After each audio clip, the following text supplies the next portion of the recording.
Okay, I admit, I overly hyped myself for Yaku. I was really excited for this character, mostly around the fact that she's voiced by Rika Gimiya. I was like, holy crap, it was my favorite seiyus of all time. You know, this cute Lollibaba character. Hopefully she has like a really nice quirk to her. Didn't really turn to much. Unfortunately, didn't turn to much. I still like her as a person. Like, her as a person, her personality, you know, all that kind of stuff is great. Very mature and everything like that. I love her as a character, but not so much for a rom-com. Not so much for this chemistry. I was wanting something that's like super spicy or crazy to be her quirk. It just turns out she's just old. That's her quirk. Like, everybody has a quirk, tsundere and all this kind of stuff. She's just old.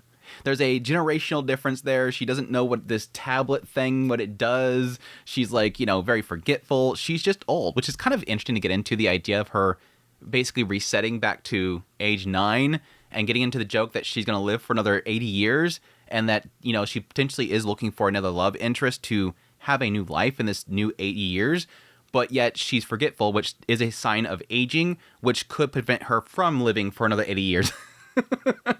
Usually, like, that forgetfulness, and that's like a deterioration and whatnot. So it's kind of a scary thing for the idea of living for another 80. I don't know. And we're not going to overthink this whole thing. Let's just put that aside. But yeah, overall, it's a decent episode. I really honestly thought for this first half, we were potentially finally going to have a case where he potentially couldn't get with someone. Now, we've kind of dabbled with this a little bit in the idea of, again, the love god, where the idea that they're like destined to be together, and if they don't get together, you know, a curse will befall them.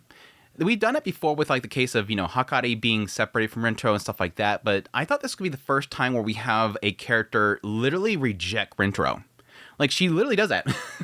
They have this little opening segment where she's introduced and all that kind of stuff. She's 89 years old, even though she looks like she's 9. She took this potion.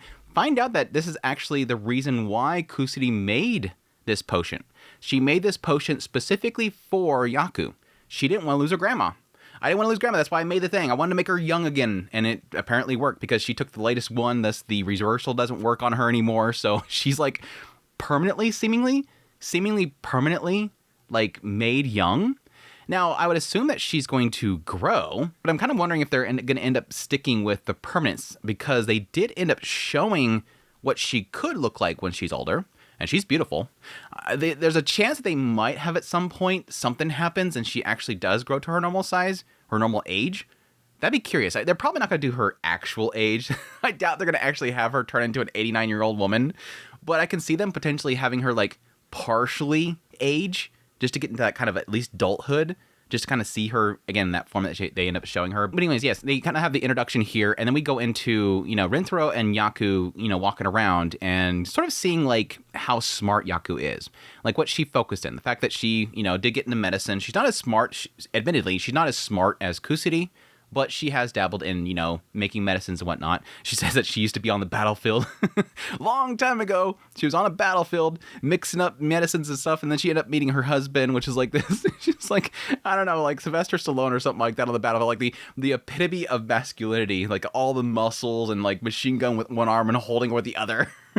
It's like straight out of an action flick from America or something like that. But it was really cute right here, you know, seeing like this very smart Yaku. Like, she's got this medicine, you can mix it up for this. Like, she's talking about all this knowledge that she has. It's a very smart girl, you know. Here, you got a cut there, let me go ahead and take care of it. Kind of implies the idea that she kissed him and it literally made him heal, which could be like just a joke to Rintaro's character, like him accepting a kiss from one of the girls. His body is going to actively try to heal itself really, really fast just to appease them. But it kind of gave a little hint there of like the idea of Yaku having like this kiss of like healing or something like that. Probably not. But anyways, this is the interesting thing, is that after this whole scene, we end up having them go to part ways. You know, he makes this comment about, you know, getting her contact information. They make a joke about her seeing phones as being tablets, not understanding how they work. He's offering to even send her letters. Like, okay, as usual, Rintaro's like, I'll go out of my way in order to help her out, you know, be able to communicate with her how she wants it. So I'll send her letters. It was a cute little thing there, but yeah, her at this point admitting to him, I was just appeasing Kusuri by saying that I want to be a part of the Rintaro family. I didn't actually want to join. I'm sorry I misled you. And this turns into this whole thing where From Yaku's perspective, she's saying that, I'm way too old for you. Don't bother with me. You have all these others. I heard about the Rento family. They're all very young, very youthful. Those are who you should focus on. Don't worry about an oldie like me. It really is getting the idea that she is old and that she feels like she could never have love again. I'm not in your category there, but I think there is sort of a generational difference there as well, which I'm kind of surprised they didn't actually touch on too much, but there's a generational issue here where a lot of what she finds interesting might not be so much interesting for him. There's a massive gap in sort of how they grew up and what they've experienced. And trying to find a bridge for that is more difficult the bigger that gap is. Again, putting aside the question mark here, or the questionability and the morality issues here of a 89-year-old dating a school kid. That is, of course, the big problem in this whole picture. And I like how they have Hahari pointed out, this is kind of morally problematic. You are not one to talk, girl. You are not one to talk, girl. Get out of the picture. Besides, like, the morality issue here, there is a subject here about, like, the age difference here and how she feels like she's too old and she can't love again.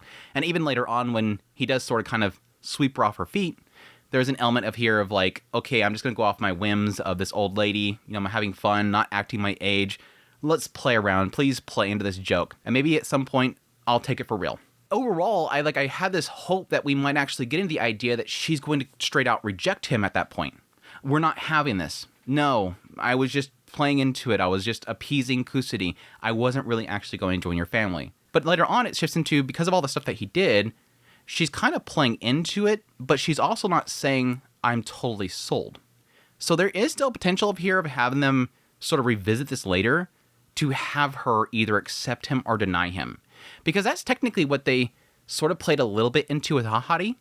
Hahari had to actually get the approval of her late husband. And they may do that the same thing here in the idea that Rentaro has to get the approval of Yaku's, or Kusuri's grandfather, Yaku's husband, get the approval of this muscly man, this again, like, action star.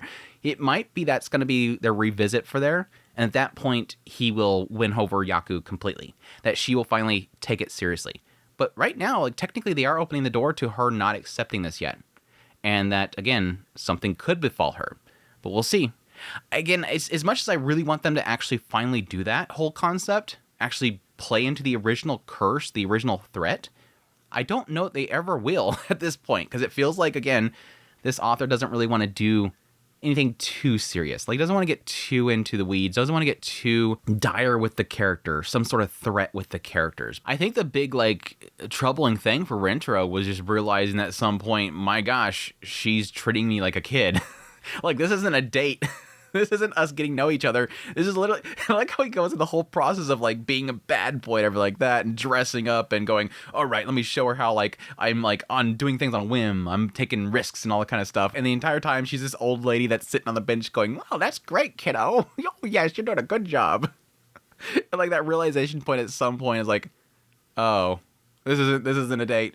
This isn't a date. I got to do something. My boy, though, at some point wants to be a bad boy and kiss her, and it's like, he stops. Yeah, he ain't gonna force it. He ain't gonna force it. He can't be a bad. He doesn't have it in him to be that bad to force a kiss on somebody. He's a good boy. Anyways, that aside, the whole second half of this episode was okay. The beginning part of it, while there was some of them that kind of gave me a chuckle, it was just mostly like, here's everybody's trope. Hey, can the grandma remember him? And then the second half is literally her sort of taking each one of the characters' tropes and applying them to somebody else. So it is almost like a very kind of cheap body swap little segment to see what these characters would be like if different personality. Some of that was really funny. I think the whole thing with May and the idea of her being the groper. And she's like, no, I would never do that. I guess unless I was ordered to. And then Hahari's over there's like, I can actually do that. I'm actually kind of interested in doing that. Yamame was great, the idea of her being a tsundere and that turning into like Iku going, you could smack me around all the time. And she's like, Iku, people die when they're killed. She basically tells it, humans are not immortal. You will die when you're killed, and I will literally kill you if I hit you. That whole bit there was kind of funny. Karane was the big booby girl, and she's like, what the hell? Did you not see me? But yeah, we get this nice little shot of her actually having a massive chest, which is kind of funny. But Hakare being the All-American, which just facilitates her wearing the bikini with the American flag, which, yes, spicy. I actually remember seeing somebody posting about the fact that they were censoring it because there was a shot of her with like the American part, but not the bikini, and they were going to censor it. And I'm like, no, you just didn't catch the first part. They actually did it. Shizuka, again, was similar to Kanane in the idea of her like thinking that she's the big and massive strong girl, and it just turns into like, you can't see her. Like, she's right in front of you, and you're like a big and massive one. And so it turns to Shizuka as like a massive like Godzilla walking around the streets and stuff like that, which is really, really dorky. Mei being lewd. My gosh, dude. Mei being the lewd one. That was interesting. And the weird thing in that whole situation was Momiji like trying to correct them. Like, Mei's body is this and she's this and all this kind of stuff and her curvature and everything, but her body's not lewd. It's like this whole thing about her knowing about body shape and everything like that, but understanding when it's lewd and when it's not. It's like, wait, what? And then having, Kusini go, but I thought this was this and this and this. And it's like, shut up. It was a little weird. That was pretty much it. Kurumi was like the cry without the glasses, and it was a cute little moment with Shizuka giving her a hug. It was like, I was like, I want a little Shizuka hug. It was cute.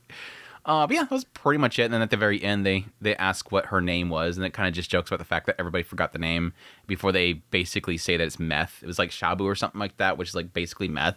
And they're like, no, it's Yaku. No, you got the name wrong there. It was like a little bit of a taste of their own medicine, I guess. Pun intended, I guess. But yeah, overall, decent episode. Again, I really like Yaku as a personality. Like, she seemed like somebody that would be, like a lot of fun to hang out with and whatnot. But just, I'm not really sure if this is like a very funny episode because of her. So I'm really hoping that potentially they take her character and utilize her properly, because I do see sort of the potential of a 89-year-old girl being involved with the group, because she sort of can bring in like generational humor into the mix. It's a very difficult thing to pull off because you have to make it make sense. How do you make a joke from, 89 years ago make sense to a newer generation and make that fit the punchline? Other than having her constantly say, what is a telephone? What is a social media? What is an app? I'm hoping they don't sit her and make her just be the person that keeps having to question everything because she's never seen a smartphone before. And that could be where they can easily take her character and her humor, which, based on the recent characters they've added to the series, that could end up being how simple she is. And that's the unfortunate thing, but we'll see. Either way, she's super cute too. So anyways, that's my thoughts on the episode. Hope you guys enjoyed this video. As always, if you did, hit the like button down below. Until next time, you'll take care.